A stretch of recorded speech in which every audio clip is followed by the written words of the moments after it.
changes are happening at Arsenal. This is probably the biggest change we've seen at Arsenal for a number of years. A key Arsenal member, a key figure behind the scenes has resigned today and said he's leaving. What does this mean for Arsenal? To say this has split opinion would be an absolute understatement. I'm seeing some reaction out there that I definitely want to get your guys' thoughts on. And I just thought this would be a perfect chance for us to have a discussion about what's currently happening at Arsenal. Before we get into it, if you could just very quickly do me a favour and hit like on this video. So the big news is, of course, Edu is set to leave Arsenal. He's told them today he's resigning.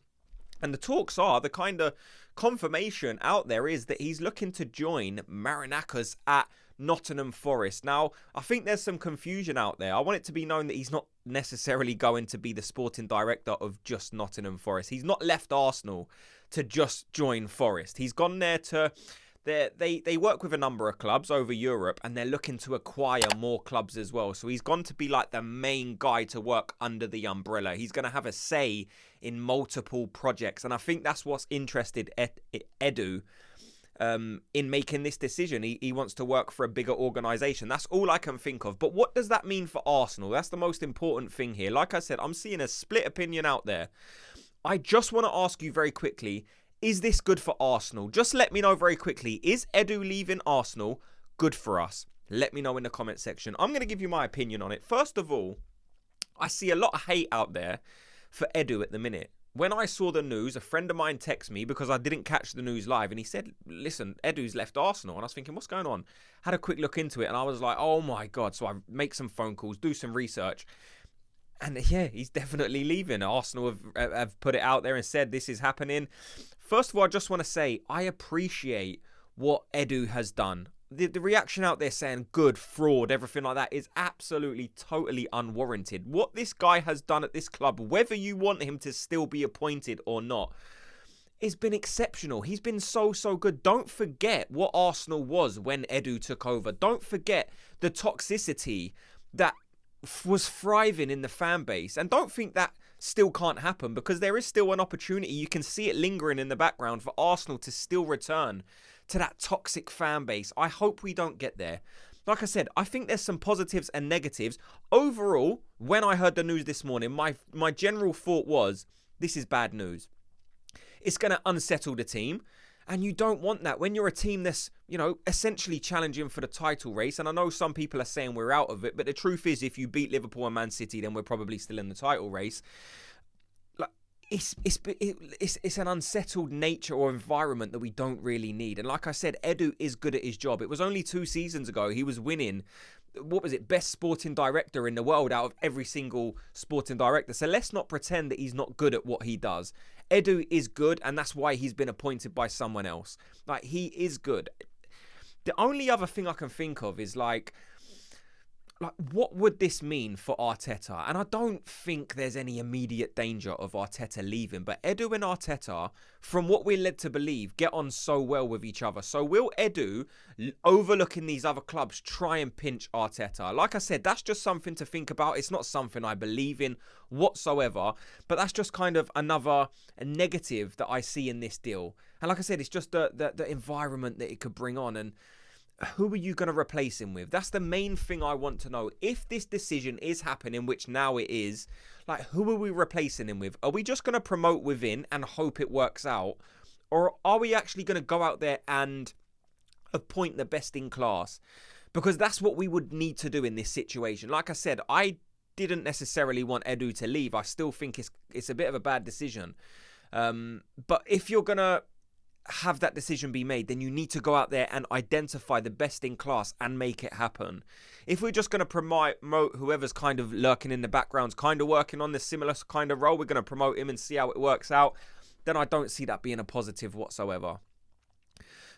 We know in the transfer markets, Arteta and Edu worked well. Obviously, they didn't get every single deal right. Obviously, there was some negatives, like for example, Edu didn't seem to be able to get deals done for players every single time. Like, we know we've got some players that we wanted, whether it be Odegaard or other players.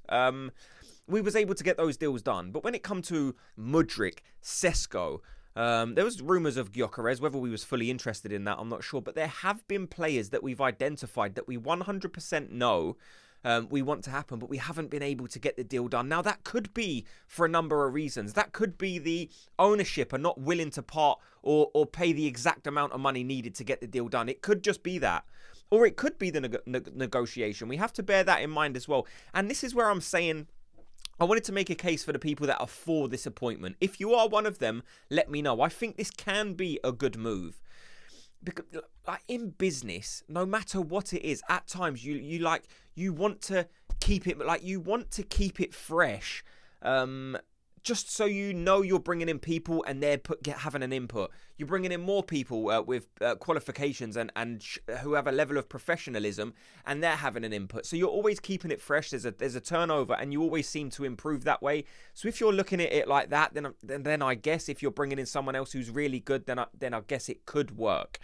The other thing that kind of maybe swayed my opinion slightly is there's a lot of people I respect out there in the Arsenal world, of course, and it seems like a lot of the people that I'm listening to and talking to are not really as worried as I was this morning when I first heard the news. They're saying like it's a blow. I think the majority opinion out there is that it's definitely a blow.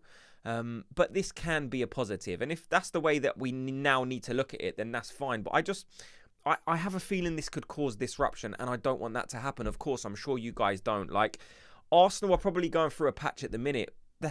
We definitely are going through a patch in the minute. That's rocky. We're not settled. And when things happen behind the scene, we've seen it with other clubs. Chelsea's a good example. Manchester United's a good example. Like when there's change behind the scenes, or there's like some upset, or there's some problems behind the scenes, it can rock the whole club. And that's definitely not what Arsenal need right now. Like, we need to be settled. We need to start stringing together a level of performance that can produce outcomes. Right now, we're not seeing it. We got 2 massive games coming up, so we need to change something very, very soon.